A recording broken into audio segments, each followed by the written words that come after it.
So I'm going to go through a couple of things that I felt worked really well for me, and then some things that I felt didn't work as well. Let's see here. So texting clients was one of the first things. So I figured out, especially when you work with millennials or younger generations, sometimes they don't answer the phone, or people are on Zoom calls, or they're busy during the pandemic.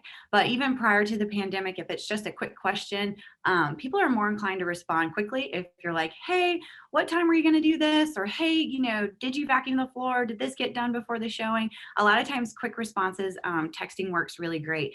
But during COVID, to expand on that, I started doing interactive videos in texting. And so someone was more inclined to open the text, especially if they were a new referral or a new lead. If it had like a picture of them and it said, hi, Susan, I can't wait to chat with you. And so making it personal. So the videos that through texting were something that I incorporated during COVID. Let's see here, next slide. Another thing with COVID that I found to be funny and pre-COVID, I always just like to be myself online. And so my audience is my friends, my family, people who know me, and people who are going to send referrals to me. Those are the people that are following me on Facebook. And so videos have always been really big with getting traction. On Facebook, the goal is you're getting likes. The goal is you're getting comments and interaction. And the way to get more comments and interactions is, I really think, just to be yourself. And so I wanted to show you an example. It's so funny that a hurricane's coming through. This video is from earlier this year when we got some snow in Raleigh. And so I kind of played off the fact that we don't get a lot of snow here. And I did a little market update. So I'm going to let you guys watch a little bit of this video really quick. Hey guys, just wanted to give you a quick update. You probably heard that the 14-month drought of snow may come to an end tomorrow. They're predicting 1 to 3 inches in Raleigh in the Triangle area, so be on the lookout for that. Now, I'm no weatherman, but I am a realtor. I wanted to give you a quick market update on what's going on out there in the market. So take a look at this. $1,500 a month is the average national rent. Why rent when you can own for $1,500 a month? So what will $1,500 a month get you? About $250,000 home. So what's going on in our market right now? Here's a live update. Right now, under $250,000 for a 3-bed, 2-bath home. I've got 27 in inventory in Wade County right now inside Raleigh. If you want a garage, there's only 9. You guys, it's a hot, competitive market out. So anyway, I'm not going to make you guys watch the whole video, but wanted to show an example of how I like to piggyback off of like current events and things that are going on. And so a snowstorm was coming through. I know people are focused on the weather. I thought it was going to be a great way to capture my audience and also kind of give them a tidbit about what was going on in the real estate market as well. Another video that I've made that got a lot of traction this year was one about changing our air filters. And so I try to give them something of value when my audience is watching something online. Normally they'll just scroll past it, especially if they think it's just, we don't want to be noise. So we want to give them something of value, something funny, something personal to watch, something that engages the audience. And so this one was a really quick, fun video that I had made. And I went to a hockey game that night after I made the video, and the bartender at the hockey game was like, oh, I saw your video on air filters. And like, people will stop me all the time and be like, oh, I never forget to change my air filters because of your video. So it's just a fun way, I think, to remind people I'm in real estate. I'm not throwing out there, hey, buy a house, sell your house. Home maintenance is a part of being a homeowner. And so I think it's fun to give people reminders. So I'll give you guys a quick peek.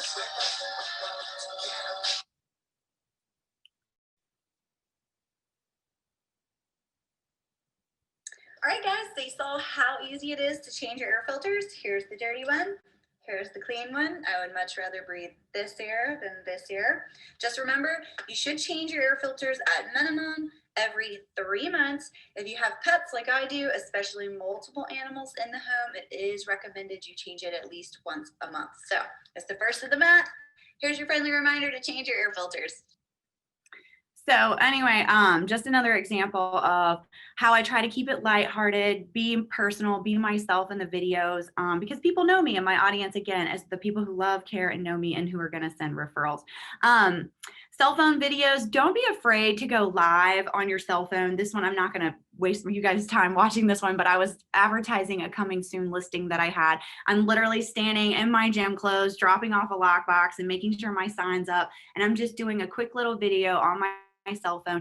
People want to see you in your real life. They want authenticity. And so I find that on social media, the best way to be memorable is to just be yourself. And so also another thing that I have found that works really well is to keep the videos between like 30 seconds and under a minute. You're going to start to lose their attention. People are on Facebook, they're scrolling, they're going really fast. If you get long-winded, you're going to lose their attention. And so try to think of it as a billboard, like you're driving down the road. What is the message that you want to send, and how can you get that out there as quickly as possible before they disengage? And so I usually try to put the meat of what I'm trying to say up front in the video. So some of the things that I also figured out is on our business pages. So a lot of us have personal Facebook pages, and then we have business Facebook pages. When I first got into real estate, I created my business page and I sent all these invites out to all my friends and family.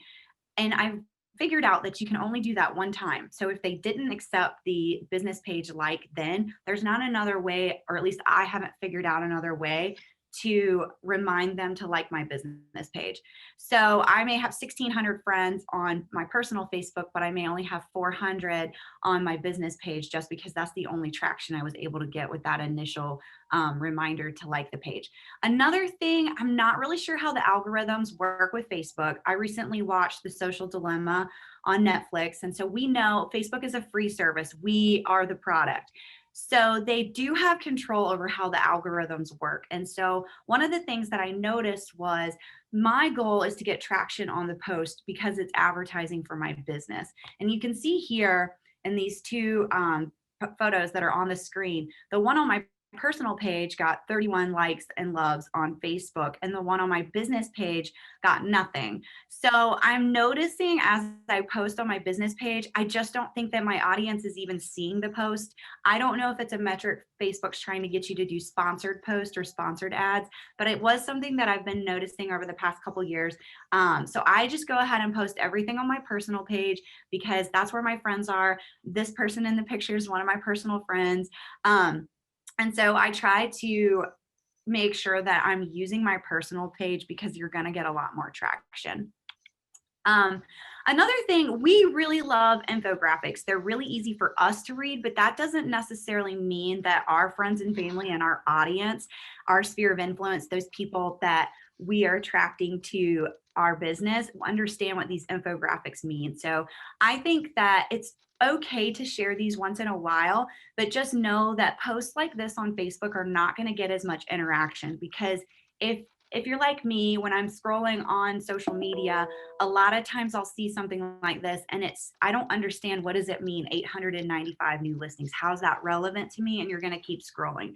So what I tend to do is if I want to share a market update about what's going on with inventory or what we're seeing in numbers, I try to make a video so that I can explain it to them in terms that maybe they'll understand a little easier. But overall, people will scroll right past these posts. They're not going to get as much interaction.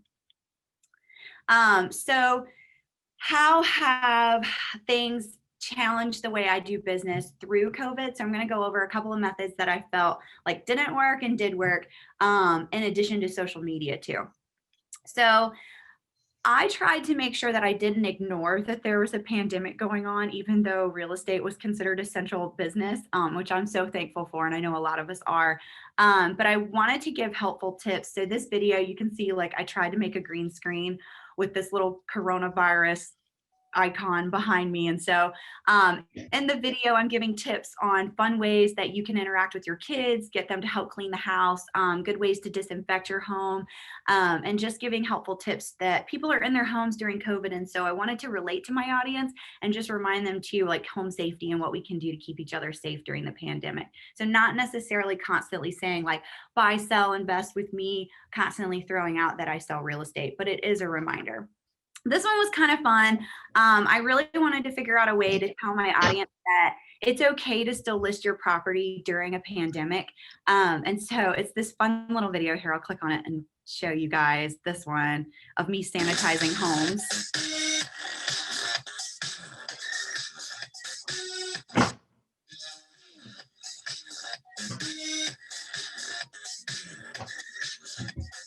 So again, it's super short, super simple, and it got the point across that I'm not taking it lightly. We are working to make sure that our homes are sanitized and clean. And it's just a fun way to showcase like what kind of goes on behind the scenes. You know, we don't just open doors and let people into homes as a real estate agent. There's a lot going on. And so giving people kind of a sneak peek at what goes on with listings behind the scenes. So next slide. Okay, so virtual tours. I love virtual tours, and I personally have an iPhone. And so after the seminar today, if you guys want to reach out and go over in more detail how to make these, especially if you have an iPhone, I'm happy to do that. And so before COVID, I was using virtual tours for people who were buying homes from overseas or people who lived in different states who are relocating, making sure that we were able to guide them through the process. But during COVID, I was able to streamline it because we were doing so many more of these virtual tours. So I wanted to show you guys a quick example of a virtual tour that I filmed on one of my listings. And then also I started using QR codes. We've seen these now in restaurants, different ways that we can pull up menus when you sit down, just different ways that we're trying to adapt. So the QR codes I would put outside of my homes so that if people were walking by or if they drove by the property, they could take that and scan it, and they're going to get an inside look of the home too. Just another way to try to advertise and keep things really safe and COVID friendly. So here's an example. It's created through iMovie. It literally takes me 5 minutes. The music automatically adjusts to the length of the video. Again, I try to keep them a little shorter. The virtual tours are usually about 1.5 minutes. I'm not going to make you guys watch the whole thing, but I wanted to show you just a quick sneak peek of how I do my virtual tours.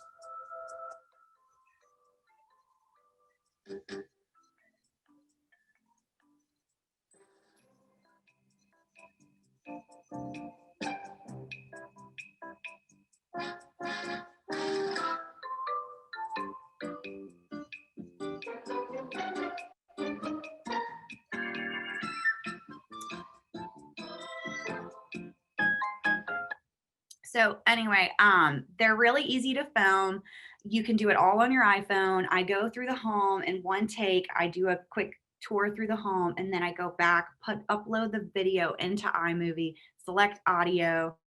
It plays over the video, so I don't have to worry if I was talking during the video or if I got interrupted. And it's a much more enjoyable experience to watch it with music than just sitting there, me touring the house like, hi, this is the kitchen. And then later I go into more detail with smaller videos like you'll see here that share more valuable information. Like this one was close to a highway. I wanted to send you guys a video of the front yard so that you could also maybe possibly hear some of that traffic.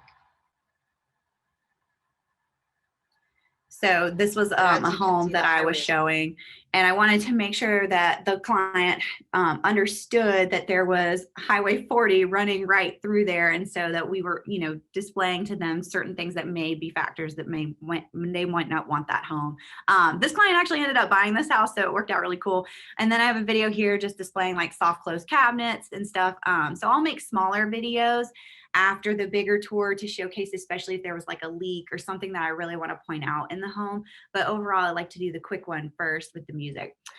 Something else in social media that I've found to be really, really positive is constantly making sure that you're consistent. I always like to showcase that I have Farmville's logo in the background. My client gave me this shirt, Will Trade Real Estate Advice for Tacos. I love tacos. It helps build brand recognition. People are constantly seeing your logo. They know you're a realtor. But the biggest thing that I think people want to see on social media is your face. It's called Facebook. It's the big thing is we want to see each other. And so a lot of times when I post pictures of new listings, I'm in the photo. Those are getting a lot more traction on Facebook than me just putting up a sign that says coming soon. If I'm in it and I'm interacting in some way, those get a lot more traction too. And so one of the ways that I wanted to bring consistency into my marketing was I created this giant key. I mean, it's huge. It takes up my entire back seat of my car.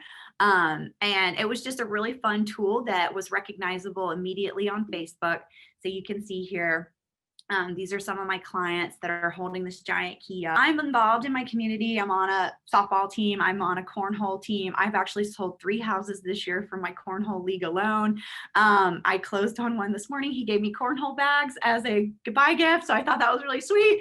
It's just, it's who I am. It's who I am in my community. And these are the people that I love working with. These are my friends. And so staying involved in my community, staying relevant. I don't do Zillow marketing anymore, and I don't do any lead generating programs anymore. It's all strictly referral based. So definitely heavy on handwritten notes, pop buys, gifts, making sure that people remember that I really appreciate them and their support on my business. And then in the future, hopefully I can hire some extra buyer's agents so that I can have a better work-life balance going forward. Here is a big thanks to my assistant, because I did not know how to do PowerPoints when I found out this thing was on Zoom. I was like, help. And so Haley right here in this picture, she's on my softball team. You can see that we sponsored the team. Anyway, I want to give a shout out to her because she's awesome and she helps make my world go round. Here's that heat map. You guys can Google this. It gives you kind of an idea of when good posting times are. Personally, I found that when are you active on Facebook and online and social media? It's probably when your audience is on there too. So think about after the kids go to bed at night. Sometimes I'll post like at 8:30 at night. I do find that Thursday and Wednesday afternoons around 3, people are really active on their social medias. And so I get a lot of tractions in the afternoons when I post on there too. But you guys can Google those and it might give you some insight on when's the best time to interact with your audience. And that's it. So if you guys want to connect with me afterwards, you can always visit my website, call me, email me. I'm happy to talk further and help answer questions. So thank you guys. Introducing Terry. She is our vice chair of our communications committee, and we are so glad to have her. She has a career in corporate business and real estate for over 30 years in 3 states. And after selling real estate in the DC area, she segued into the corporate world in marketing, provider relations and business development. And being raised by a veteran realtor, she never lost her love of the business and her passion for bringing home families together. So she's returned to the real estate industry, and we are so glad to have her. And she is going to be your host with the most moving forward. So Terry, if you would like to bring us on to our next awesome panelist. And thank you, Dareena, you are fabulous. Thank you so much. Next we have Derrick Thornton. Derrick is local realtor, and he's owner of D. Thornton Realty as part of Pondville Morrissey, we're happy to say. Well, I'm happy to say, since I'm from Pondville Morrissey. He obtained his real estate license and joined Pondville Morrissey's Inside the Beltline office in 2015. And since that time, he's enjoyed steady growth in the business, selling over 22 million in real estate and winning several awards, including the 2018 FM ITV Office Associate of the Year. Way to go. Derrick is also the proud graduate of 2018 Triangle Realtors Leadership Academy. He's currently serving terms on the RRAR Board of Directors and the Board of Realtor Foundation of Wake County. His most cherished role in life has been a father and husband to his wife and 2 beautiful children. We're looking forward to what you have to tell us and teach us. Go for it. Thank you. All right. So yeah, thank you for that introduction, Terry. The thing that I love too about this whole panel is that we all have different perspectives and different ways that we've approached it too. And so I think that you'll get to see 3 different kind of styles, and I've loved doing the test run yesterday. But for me, as far as going through the whole pandemic and this way that we've experienced with COVID, it basically came down to these 3 words: adjust, evolve, and repeat. And in the real estate industry as a whole, that's something that we've all grown accustomed to even before COVID hit. But now more than ever, it's important for us to continue to keep that in mind. So this is just adapting to the real estate market in the midst of a pandemic, even though we all have really no idea what things will look like moving forward, but we can try to prepare as best we can. This is a quote by Maya Angelou that I love. It says, "If you don't know where you've come from, you don't know where you're going." And I think it's important for us, since we really don't know, and 2020 showed us that a lot of us don't know what's going to happen next or what's going to present itself in our lives. But it's important for us to pay attention to what has happened before, what things we were good at, what things we excelled at, what things we needed to get better, and trying to use that to figure out a game plan and action steps for moving forward. So just from the first part of it, adjust. This is kind of talking about the things that I enjoyed doing, the things that I operated my business before COVID hit, BC. So in-person showings and consultations. I always tell people, realtors, we're not really salespeople. We're consultants more than anything else. We're always advising people on what they should do in certain situations. And consultations was my absolute favorite part, still is my favorite part of being an agent. That's the part that I love more than negotiating, more than showing houses, sitting down and like teaching people, like first-time home buyers, first-time home sellers, about the whole process from start to finish and watching it click in their minds and helping them determine all the different steps and pros and cons of a decision. That's my favorite part. And so I was the guy that would be in the coffee shop meeting with the buyer or seller at their home, and we'd be having an hour and a half, 2-hour meeting, just sitting down talking like, oh, what about this? And then doing this. And it was the part that I always enjoyed being able to do. And that kind of got taken away with COVID as far as being able to have that face-to-face interaction. Inspections and walkthroughs was another part where I was always encouraging buyers to attend that, because it gave them the opportunity to, one, get back inside the home after that initial going under contract, but it was also more time for us to kind of discuss more parts of the situation. You really got to make sure that they understood what was happening during the inspection, that they weren't freaking out at all the stuff that the inspector found, and kind of speak to certain things and show them exactly where it was. Vendor inspections. When I was going through repair negotiations, a lot of times it helped me to be able to have certain vendors be able to come into the home and get estimates and stuff like that. But that became even more difficult because obviously with COVID, you didn't want people coming in and out of your home. And so that added another mix of things. And I didn't realize like how much I counted on that or how much I used that feature in my business until COVID had hit. I'm a big Brian Buffini fan.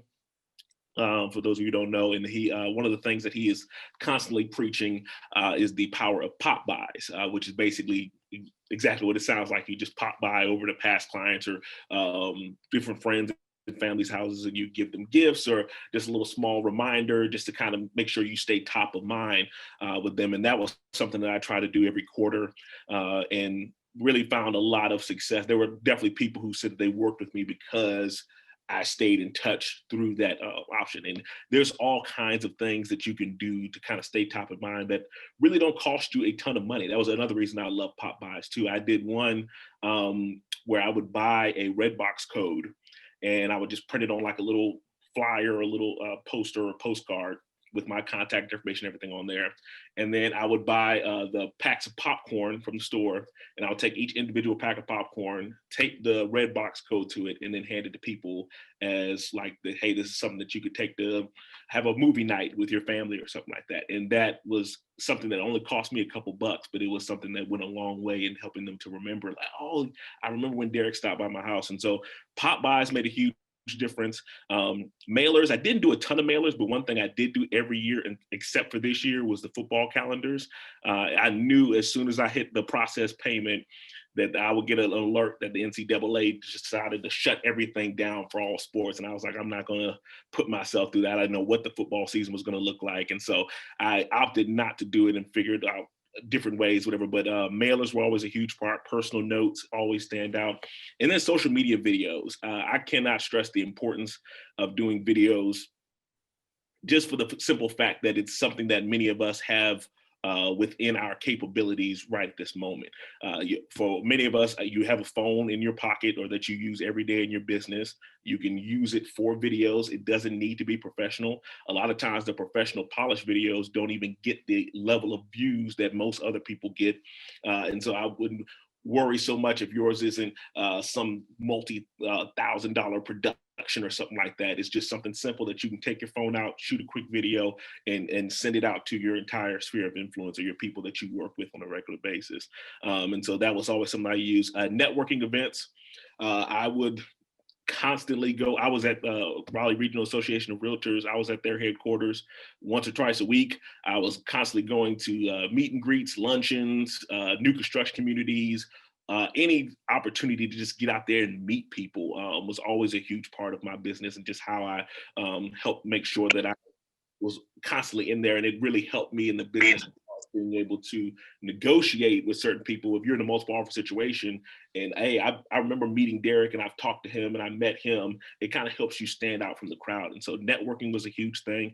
Old-fashioned business cards, it can't hurt. I figured, I was like, I got 500 of them just sitting, so I'd hand those out whenever I got a chance. And then home buying seminars. This was another thing, because I said I love teaching real estate so much. This is probably one of my favorite things to do. The cost wasn't crazy expensive because our office building, our BIC let us use the office, the backspace, that we could set tables up and everything out there, have it all set up. And all I really had to do was just buy like gift cards for like little raffles, and then like some snacks and refreshments. And voila, we got a home buying seminar. And I've had some great success getting past clients and referrals through that option. And you can do home buying seminars virtually, and I've seen people who've done them that have success. I personally prefer the face-to-face interaction. And so that's one thing that I had to kind of change, because it was difficult for me to tell whether or not I could really get people's attention. I remember my son, we had for his preschool, we had like a meet the teacher seminar thing, whatever, where all the parents had to come to a virtual meeting. And it was about 15 or 20 of us. And I remember looking at the screen, and it was literally just a sea of muted voices and cameras turned off. And I was like, you have no idea who you're talking to, like you don't know who's there. And I was like, I really didn't want to do a home buying seminar where I'm just talking to a bunch of black squares. And so I was like, I'll kind of hold off and wait to see if maybe I could do something outdoors. But that was something that always helped me before COVID hit too. Now during COVID, obviously, like I said, it hit kind of abruptly. The one thing that I noticed is that because our business was still considered essential, while that was great and we were still able to conduct business and that was great, the downside to it is that we didn't have a game plan, or we weren't able to come up with any type of blueprint or figure out what we were going to do. We just kind of had to figure it out on the fly, because we were all just going along. We were like, okay, the real estate market's still moving. I have no idea. Can I show this house? Do I have to wear gloves? So it's a mask? With no mask? I thought the CDC needed a mask. Like it was just constant questions, and you weren't sure what was going to happen. And so during COVID, one of the biggest things is still, for me, video. If you're not comfortable on video, I would still recommend that you try to incorporate it in some small way into your business, because it is so effective, especially during times when we're in a quarantine or a lockdown. You can't get face-to-face with another person, whatever. You don't really want to hand them gifts and other stuff, because that might be contaminated.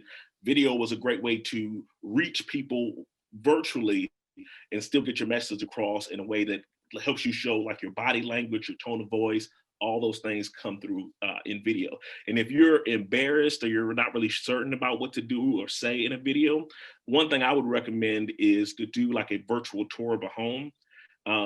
In that case, you could put all of the focus on the home itself, and you could just be talking in the background. So that helps you get a little more used to just being able to talk technically on camera, not on, but it gives you the ability to be able to do the video where you're still like showing people the home, and you can just say like, hey, here's some of the features that are in this room, and kind of walk people through it and get more acclimated to kind of being on video.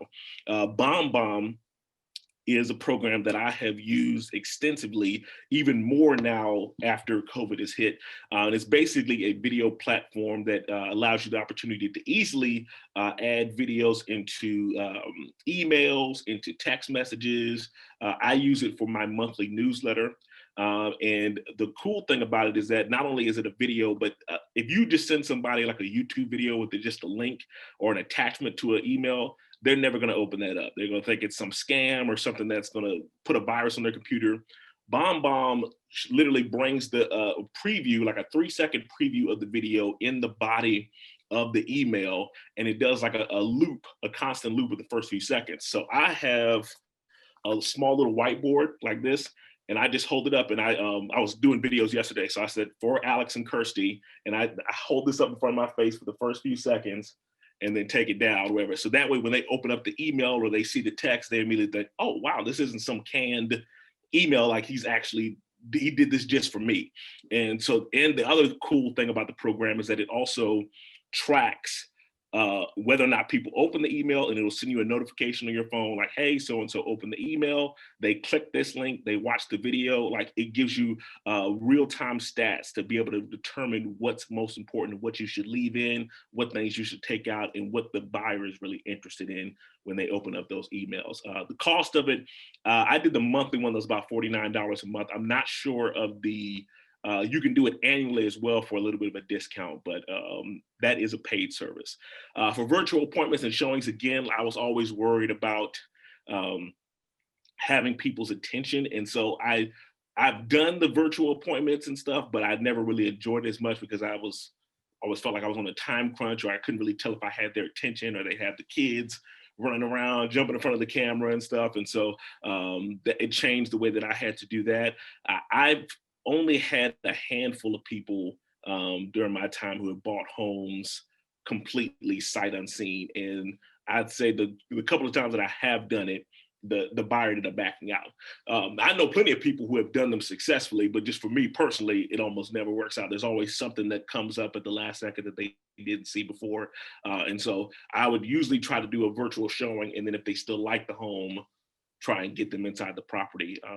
The most difficult was I had a couple clients that were under contract in Durham when the COVID first hit, and that was the most restrictive of all the counties. And so it just changes from time to time. But drive-through closings and Zoom inspection appointments, again, it made it that much more difficult for me to kind of explain to people what's happening or what's going on. But I still made sure that I was available with the drive-through closings. If I even though I couldn't step into the attorney's office, I was still right there in the parking lot on FaceTime, or right there parked next to their car with my window down if they had any questions.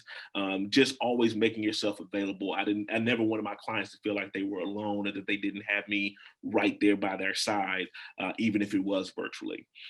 Gift card emails, I've always been a big fan of sending gift cards to people. Like, if I do a buyer consultation and I'm meeting with some, or like after that meeting, I'll send them like a little Starbucks gift card, like this is a gift, like I'm excited to get started. If I have a vendor that I work with that gave me a quote but didn't charge me anything for it, I'll send them gift cards. And so I didn't want to risk contamination. And so I started to shift over to doing a lot of those virtually with emails. And the cool thing about that, and one thing that I mentioned when going through the test run, is that I have one inspector in particular that sends me like a lot of like promotional stuff through email. And most of the promotional stuff, I never open up the emails. I usually just toss them in the junk mail or something like that too. But I will never ever block his email address because he has sent me gift cards in the past. And so I will always make sure that if nobody else's email is coming in my inbox, his is. And that's how I wanted people to kind of view my email. So I'll kind of do a little bait and switch where I'll throw in a gift card every now and then, just to make sure that I'm still on the up and up, and that I'm still showing up in their inbox. PPE equipment was another cool thing to send out. Now that we're a little further into this and it's more available, it's a lot easier for you to kind of go and get a bulk supply of hand sanitizers to hand out and just kind of get a face-to-face interaction with people. Increased calls and texts. I personally have never been the type of person that enjoyed talking on the phone, or like was just calling people up randomly just to see how they're doing. That just wasn't my personality. I love to be like with people in person. And so I knew before I was like, I can't just call somebody to say, hey, how you doing? Because they'll see that from a mile away. Like, okay, what's Derrick trying to sell me? What's going on? Like, he would never do this. But the cool thing about being in quarantine is that now, for the first time, you could call people up and ask them how they're doing and what's going on in their life. And it wasn't looked at as a weird thing, because we were all experiencing something we had never experienced before. And so you could do unorthodox things that would be normally be considered outside the norm for you. And so I definitely started using that a lot more to kind of stay top of mind. And then small business support. There were a lot of businesses that were struggling. And so it was an awesome opportunity for me to kind of reach out to certain people and see like, hey, would you be willing to do partnerships or maybe sponsors to try to help get the word out and give them some free advertising to kind of help boost their business. And then social media campaigns and series. So if you are if you're not the type of person that has, or if you are the type of person that has trouble being consistent on social media, I would highly recommend you consider doing some type of series or a campaign or something like that, because it forces you to be consistent. And as I said before, you want to make sure that you focus on the things that you enjoy or that you tend to be good at. So on the right side of this screen, the picture that you guys see is a series that I did. And it was funny because I started it before the pandemic started. I had no idea what was going to happen. Like, it was like the first week in March when I began it. And I moved to Raleigh 24 years ago. And so I wanted to find a way to do a series that talked about my time in Raleigh and like how much of I enjoyed living in the city that is continuing to grow, because we're constantly having people move in all the time and a lot of people who aren't from the area. And so I said, okay, what's a way that I can show like a fun way that's not just a regular market update or something that nobody's going to care about. And so what I did was I split it up into 24 weeks for the 24 years I've been here. And each week, every Friday, I would go to a location somewhere in Raleigh that held a special memory in my mind. And so like at the top left is like my first job, or where I met my wife, or where I went to school, or my first home when we moved out here. Like, it was always a special memory. And then I would write a long post about why that particular place was special to me. And I enjoy writing. I love writing. And so I was like, that plays to my strength and also helps me to be able to do this series every week. And because if it was something, if I hated writing, I would have stopped doing this after the third week. It's no way I would have kept that going. But because it was something I enjoyed doing, it was something I looked forward to every week. And it got a lot of engagement because it wasn't just a traditional real estate post. It was something that was personal to me. And I knew it couldn't be duplicated or copied by another agent, because these are all stories that are specific to my life. And so I would recommend that all of you guys look for ways to help yourself stand out using the things that play to your strengths, right? So if you are the type of person that does better face-to-face interactions, you could work on doing like networking opportunities, or like if you are a foodie, you can do a weekly series where you like go to different local restaurants and feature them and talk to the owner and stuff like that. Like, find ways to do stuff that's just not the normal. Hey, I sold this house. Hey, I bought this house. Hey, this house sold in 2 days. Or hey, here's how the inventory is looking. Like, because people, not everyone is looking to buy a house every single time. So you want something to bring them back to you and give them some valuable content. Ups and downs. I told them I don't really like saying there's an upside to a pandemic, but as far as like having to shift your approach to it, there can be upsides and downsides to that. One of the downsides that I've realized is that it's a lot easier to be drowned out on the on social media platforms.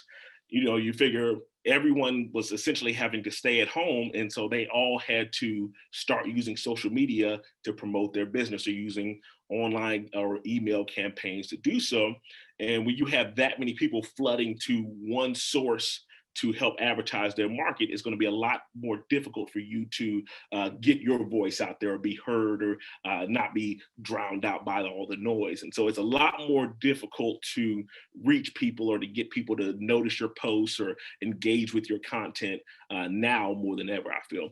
Zoom fatigue is a very real thing. We all know, like I said, with our kids virtually learning, with us going through virtual meetings all the time, it's only so much you can do in a day or even in a given week. And so it wasn't like we could just switch everything over to that and expect an immediate transition where everybody just gladly went with that way. There was always going to be a fight with it. And it's always difficult to make sure that you're getting the information you need to get across before they get fatigued on Zoom. Scheduling difficulties. We all have a situation. I got a situation now where I've got a client waiting on a coming soon home, and we can't schedule a showing until it's active in the system. And so now we're just kind of sitting on our hands, because we know that once it's made active, we can't just do overlapping showings like we used to. We have to like make sure that the time slot that we want also isn't already taken by somebody else. And so, as if it was already difficult enough, you had to get your schedule, the buyer schedule, the seller schedule, everybody, like all these schedules had to link up for you to get one showing schedule. And now it's even more difficult than that. And so that has been a huge problem, especially when you're looking at really competitive properties. And it's also harder for me to network. I haven't had opportunities to kind of get out and do a lot of meet and greets and stuff. And so you can do stuff virtually, but again, it's very easy for you to get lost in the crowd or the sea of the squares on a Zoom call. For the upside to it, showing selection. So in the past, I would have problems every now and then. This wasn't all my clients, but some buyers would send you a long list of homes, and you just looking at it could see that, okay, there's a few of these homes that I know they're absolutely not interested in. I know, they just want to look at homes, just to look at homes.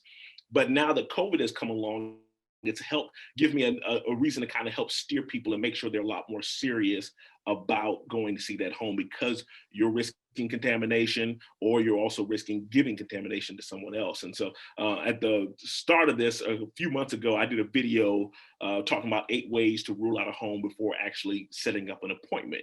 And it was just going through all the things that I would typically tell people, as far as like looking on Google Earth to see if the street line is wrong, or looking at different tax records to see like who owns a property and how long they've owned it, and if it was a flip and stuff like that, and doing stuff that we normally did all along. But now it's a lot easier for me to talk the buyers into that, because we don't want to just set up showings that we have no interest in seeing those homes. It also forced me to have a concise message.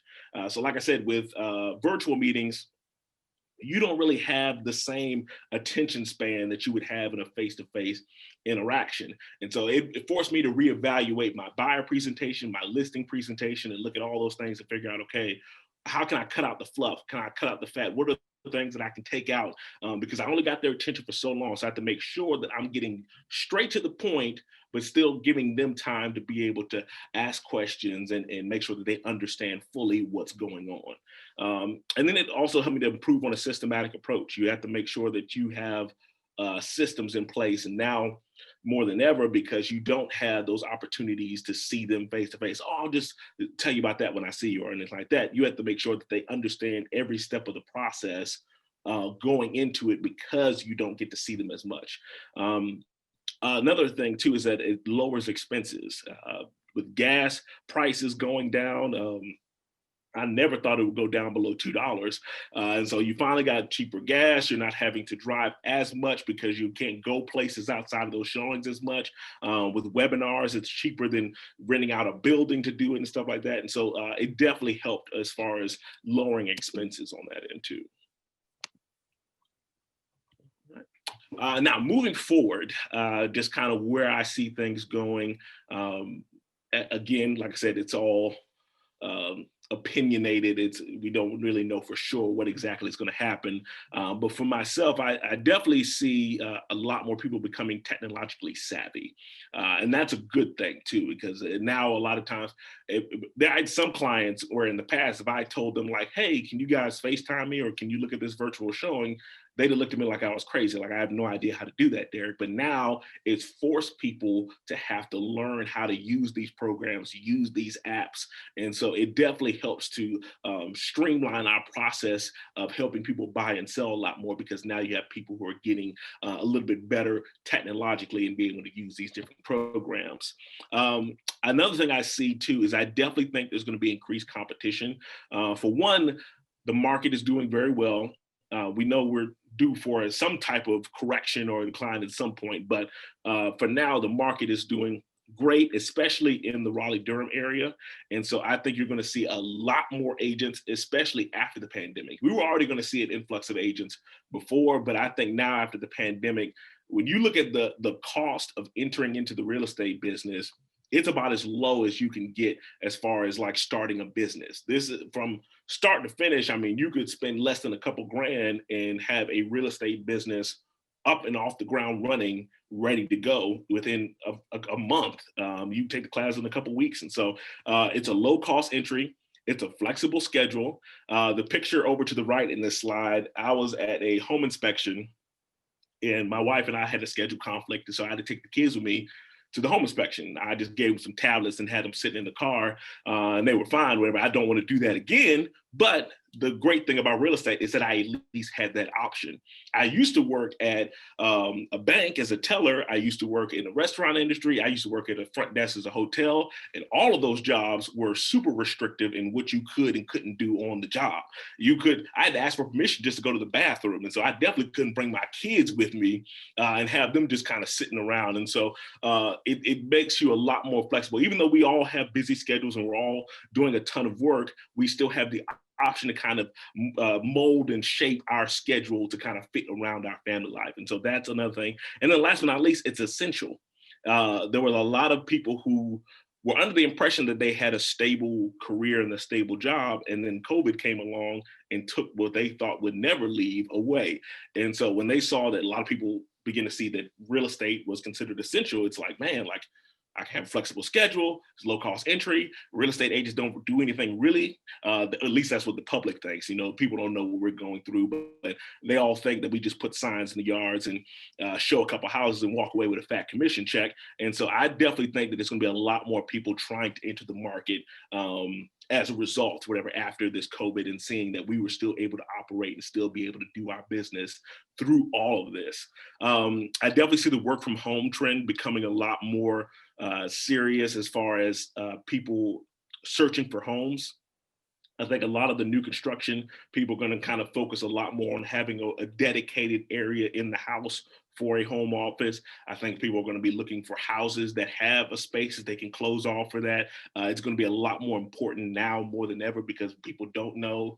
For all we know, we could get sent back into a phase one, and then I got to find a space or a room in the house to kind of turn into an office. And so, and there's a lot of businesses too that have started saying like, hey, we're going to just nix our whole building, whatever, and just send all of our people to work from home. And so I definitely see that becoming more of a trend for our clients, as well as for real estate firms. There's a lot of real estate firms that probably will start looking into saying like, hey, like, our agents don't really come to the office that much anyway.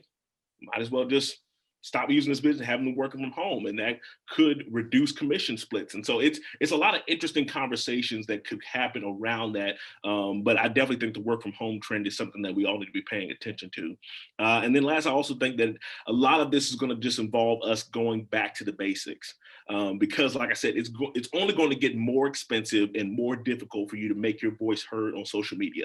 I still think you should absolutely use social media to the full extent because it is free, but it's going to be a lot more difficult for you to kind of stand out from the crowd. And so I think a lot of the personal things we were doing, the pop buys, you know, the networking events, once we can start to get to a place where we can do those safely, those are going to be the areas where you have the greatest impact, because you can actually have that face-to-face interaction and stand out from other realtors who are just sending them emails constantly or sending them videos or really impersonal pieces of content and stuff like that too. And so I think that's kind of where I see that going as far as moving forward. Here's a couple of quotes too that I want to end with. I'm a huge Seth Godin fan. If you don't know who he is, look him up. He's a marketing genius as far as I'm concerned. He does a daily blog every day with little pieces of advice or related to business marketing. And he's also written some great books too. But his quote, he says, "You can win with consistent benefits delivered over time. You win by incrementally earning share, attention, and trust." And then another quote that was over here by Michelle Fan, it says, "It's very easy to make a viral video, but consistency and longevity, that's hard." And I wanted to end with those because I think it's easy for a lot of us to try to market our businesses with the mindset that, oh, I just need to come up with that one great post or that one great video that goes viral. And if I could just get 1,000 people onto my site or 1,000 people onto my page overnight, that'll be the area where I'll be able to sell all these homes and everything.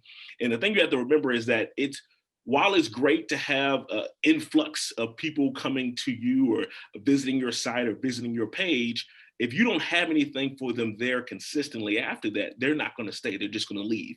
And so it's important for you to make sure that you continue to focus on consistency rather than trying to create this great video that's going to go viral, this great piece of content that everybody's going to love. It's more important for you to focus on being just consistent in the content that you post. And so continue to do that. Set up a plan, come up with a system or a way to make sure that you're constantly reaching out to your audience so that when they do come to you, they have a reason to stay. So that's my presentation. That was awesome, Derrick. Thank you so much. Thank you. A lot of great new ideas and thoughts. Gabby Murillo is our next speaker. She lives in Sanford and soon to be hearing wedding bells. Congratulations. She is on the United Way Board of Directors since 2017, so quite active there. S3 Housing Connect since 2018. She's with Emerging Leaders Society founder and chair, currently on the steering committee.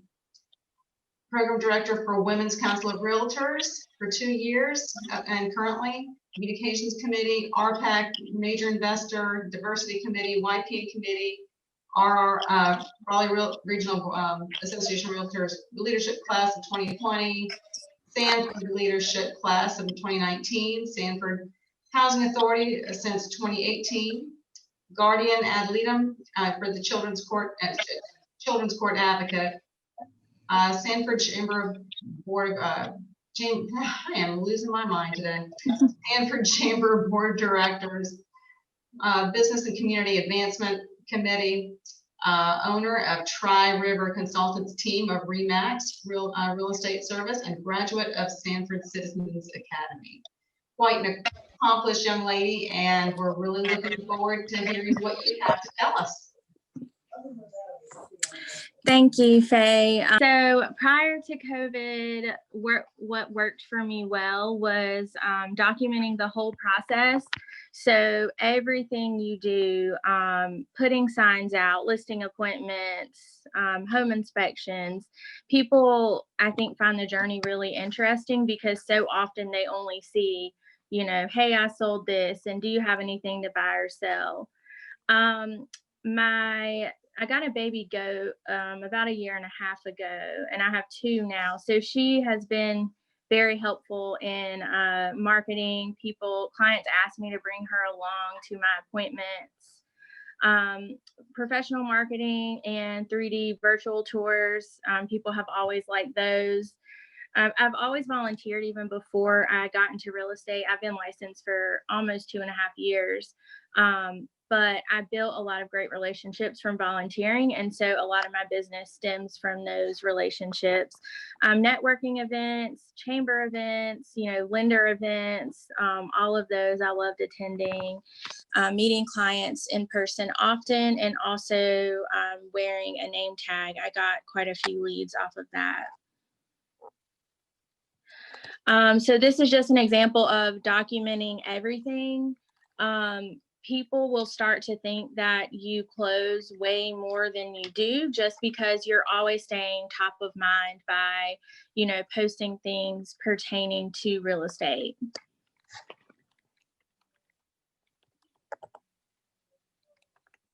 That's just an example of one of the houses I listed. Just keeping everything nice and professional. Prior to COVID, what did not work? Impersonal posts. So Dareena touched on this. The infographics, they look really nice and pretty. And, you know, I still think we should post them occasionally. Just don't expect a lot of engagement from those. I've never had good luck with LinkedIn. I told them yesterday, if anyone has, please share your secret. I feel like it's all spammers and people wanting me to pay for advertising. Trying to keep up as a one-woman show, I ended up hiring some help, and it was very, very hard to run everything and actually grow my business and keep my client services at, you know, to a high standard with me doing everything by myself. And then, you know, asking people, do you know anyone looking to buy or sell? I think everybody says that. So, you know, I never really got any traction from asking that.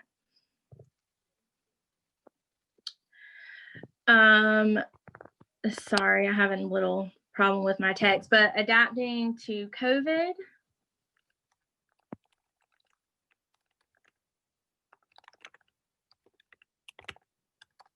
So what has worked for me since COVID, obviously more goat videos, people love those. I did start a real estate team, and I have a full-time employee and a buyer's agent. So that's helped tremendously. It was an investment and it was scary at first, but I've actually been able to like more than double my revenue. Showing more of my everyday life. So because I was home more, because for a while there was really nowhere to go with the lockdown, no events or anything to attend. People really enjoy just seeing my normal everyday life, you know, things with the kids, cooking dinner. Snapchat and your story options on Facebook and Instagram are great ways to like show people real time what's happening in your life, and you don't have to like go back and edit those videos. And I have closed deals off of Snapchat.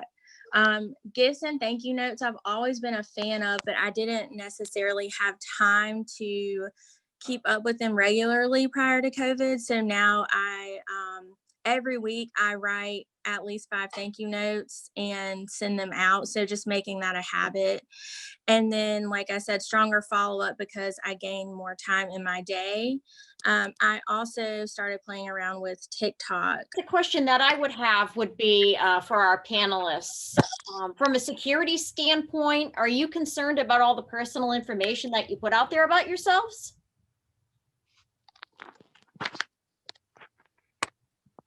I would say it's kind of a cost of doing business. I try to not get too deeply involved in my personal life. It's like 3 business posts and then I throw them like 1 personal post, but I kind of censor what I share about my life and really careful with that. But ultimately, it's a relationship and you're very deeply involved in these people's lives. You know where they live, their homes, their family, how they live, where they work. Financially, what they can afford to buy. And I think that it's part of the relationship. They know me just as well as I know them. But from a public standpoint, kind of keeping the creepers down on Facebook, I don't put everything public. So a lot of the posts I make are going to be censored to just my friends. And so I do try to be careful with that on social media for sure. Yeah, I know there's always a concern about splitting off business from personal. So when you're using your personal account, I'm sure you have to kind of be really aware of the things that you're posting. Yeah, I would say that everything I post on Facebook, I know could get back to any of my clients. So I'm just really careful, you know, what I showcase online, but it's an integrity thing throughout my life. So, you know, you just try to be you. And so I don't have really anything to hide, but you are careful and just safety measures, you know, that's where we open houses advertising, hey, I'm going to be in an empty house here today from 1 to 3, you know, just be careful and mindful of what you're sharing and who you're sharing it with in your audience. So yeah, absolutely. I think that's good advice. So do either one of you use reviews? Yes. And do you interview people and use those from your clients that have had awesome experience with you guys? How does that work? Well, for me, it's funny you mentioned that because I literally just was working on that yesterday. I think it was Dareena who had it in her presentation. Might have been her or Gabby were saying like to ask for reviews. In the past, I kind of just let reviews happen naturally. Like if somebody had something they wanted to show me, by all means, do what you do. But yesterday, I made an intentional message and sent emails and videos through BombBomb out to all of my clients that I worked with over the past several months. And literally asked them like, hey, like if you wouldn't mind, just leave me a review. And I put links to my Facebook page, my Google page, and my Zillow page and said like, hey, you can leave 1, all 3, you can copy and paste, whatever works. But and I've had great responses so far. They've been more than willing and happy to do it. And so it's definitely something I'm gonna start incorporating as far as like being purposeful and asking them after the transaction.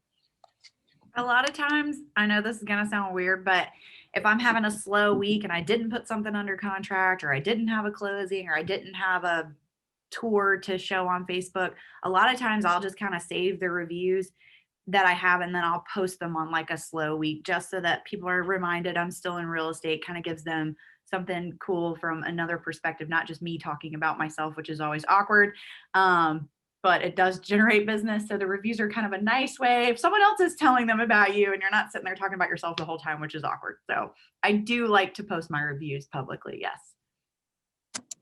I think part of it was one of you had mentioned about bragging on yourselves and the fear of bragging on yourselves. And I don't think it is that. I think your brand is basically what you're selling to your client. So I think that is extremely helpful to you guys. I guess, Derrick, how much does BombBomb cost, and does it integrate with Facebook and Instagram? So it costs, and I've only done the monthly service. And if you're a farm bill agent, I think with them where it's like half the price, but you have to pay up front for like $300 for the year. But if you do the month to month, which is what I've been using for the last several years that I've used it, it's been $49 a month. And I know they also offer a discount if you buy for the full year, but I can't remember exactly what it is. Now, as far as I haven't tried to use it to Facebook and Instagram, so I can't really speak to that. I've only ever used it in my emails, and I know that you can kind of plug it into your Microsoft Outlook if that's what you use. You can also plug it into Gmail as well too.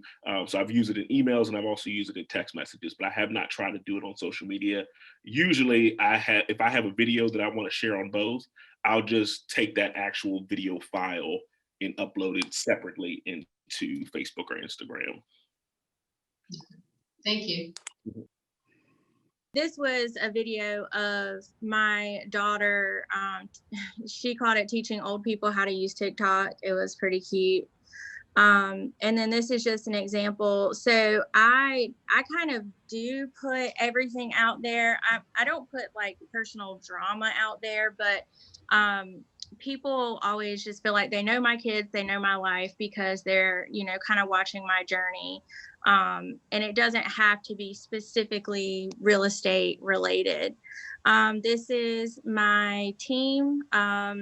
To the right, that's Darla. She's my director of operations. And then Jane is my full-time buyer's agent. So they're very, very awesome and helpful. And I will say, if you feel like you are overwhelmed, start out with like hiring some part-time help. And, because the goal is to get you to generate more business.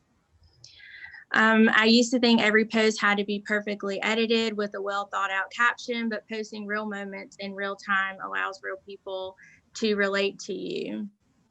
And then I also started doing reviews. And I think this is what they were talking about earlier, about it can feel weird to kind of brag on yourself or ask people to, give you a review. But if you don't put that out there, people are not going to know that you're a good agent, that people enjoyed working with you. So this review was on Google. I have some on Facebook, but I started focusing more on my Google reviews. This was a Chamber Clay sponsorship sign that I did incorporating a QR code. I hadn't used QR codes much in the past, but I figured I'd give it a try. So that was literally just last week. So I'll, see if I get any business from that. And that goes to my website. Oh, no, that was the video of my daughter. So I guess the first one was just a picture of my goat. I think she was like eating a piece of bread or something. And then this is just a TikTok video me and my kids made, just real life moments. And involvement looks a little different right now, but it's very important to let your audience know that you're still involved. So whatever it is that you do, if I think Dareena said she did softball. So if that's your thing, or you're involved in church, or whatever it is, where you have an audience, you need to make sure that you're up to date and letting people know that you didn't fall off just because COVID changed things for us. So during COVID, what hasn't worked, again, still LinkedIn. I would really love to know if anyone has had success with LinkedIn. I I am still volunteering, but when I say volunteerism as a whole, it's just the whole dynamic of volunteering has changed. You can't cram a bunch of people into a room to sort food. It's very impersonal, and frankly, a lot of people just aren't getting help because of some, regulations. So if I do anything as far as volunteerism, I'm not expecting to gain leads from that, during COVID.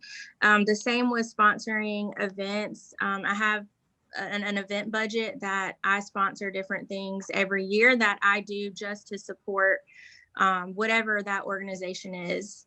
And then again, with the impersonal post, people just really aren't going to engage if you're posting something dry or data or things like that. This is an example of an impersonal post that I made. So it looks pretty. I like it on my Instagram, but I'm not getting traction from it. Moving forward, what does the future hold? I think virtual meetings are here to stay. So this is just a picture of me doing a little self-care during an office meeting. I did not have my camera on, but we all have regular meetings that we attend, but sometimes it's like, did we really have to meet in person, to accomplish those things? And I think it will be nice to go back to in-person meetings for some things, but I think realizing we can still accomplish things over Zoom is nice. And I think people are going to kind of hold on to that. I think safety will stay top of mind. So while we may not continue wearing face masks, I think people are going to be washing their hands a lot more, disinfecting, and just thinking about safety and germs, even years after we're past COVID. This career no longer has room for people who refuse to evolve and adapt. Technology is more important than ever. And if we want to stay relevant, we have to get creative and stand out. So that just goes back to what makes you. You need to share that with people and, not be afraid to talk about it, because you want someone to see you on the street and come up to you and, want to give you a hug or ask how your kids are or your goat or whatever it is. But if all they ever see from you is, hey, do you want to buy or sell a house? They really don't know who you are. So I was telling them yesterday, people literally know my goat at Starbucks, like in the drive-thru by name. They don't know my name, but they know Penelope's name. And then these are my handles if you want to follow me on social media. I am really sorry that my presentation and the stars did not align for me today, but I'll be happy to share my presentation with anyone who's interested. So does anybody else have any questions for our awesome panelists here? I mean, this is great content. And if you've noticed, we're all covering the same topic. It's just every one of them has a very different view on how they approach things. I think someone had asked about how you create the QR codes. Mm-hmm. And so I went on Google and I Googled create free QR code. There's a ton of websites to pick from, but I wanted to show you guys, I don't know if you can see on my screen, like I have one on my business card as well. So it's kind of cool during COVID. We don't want to touch each other. And also people spell my name wrong and they don't want to put my email, all my information in. So it's all loaded on here. So when they scan it with their phone, my contact automatically gets put into them. It's got my picture, my website, my phone number, my email, and they don't have to do anything. They don't have to type. They just scan it and boop, it's saved into their phone. And it's really cool. And so that's something that's free that everyone can incorporate post-COVID and during COVID to kind of keep us all safe. And it's a cool tool. Yeah, and a special note on that too, you don't need a special app or anything to scan it. Literally, you just open up your camera and hover over that code and it will automatically link to the website. It's just like, I think a lot of the restaurants are doing that now, where so you touch a menu, you just open the menu with your phone. And whenever you do go to Google to search for QR code makers, don't sign up for one where you have to, it's going to make you like install something. or put, because that's gonna it might put a virus on your computer, mess you all up. It should just take you somewhere where you can put your info in and it automatically generates it for you. So just kind of keep that in mind. Yeah, there's nothing special that you have to download. Exactly. Yeah. Well, I don't see any more questions in here. Terry, do you have anything to add in here?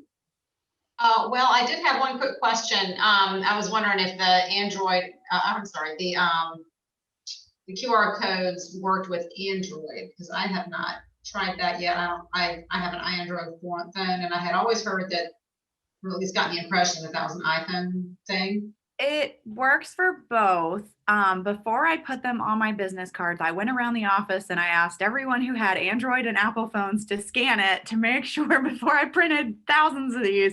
I do know my boyfriend has an Android phone, so I usually test stuff out with him. He has a different way of doing it. The iPhone, you just use your camera.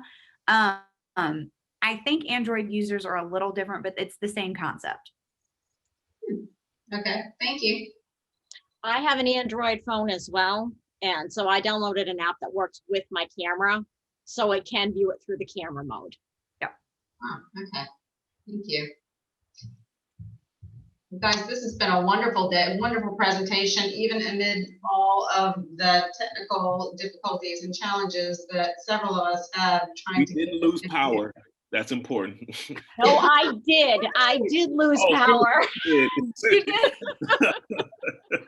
Scramble to get back in, but I'm here. The stars were not aligning, but we made it happen. That's what we do. Well, I want to thank all of our wonderful panelists, and especially Terry for walking us through all this. And if our panelists would be so kind as to put your contact info in there in case anybody after this has some questions, we can always post that with the on-demand piece that we're going to post, because we are recording this and it will be available on our website, rrar.com. And if you look under professional development, you'll find all of our great on-demand videos. So thank you everybody for being here today and hanging in there with us. And I hope you got some great information out of us today. Thank you. Thank you to everyone.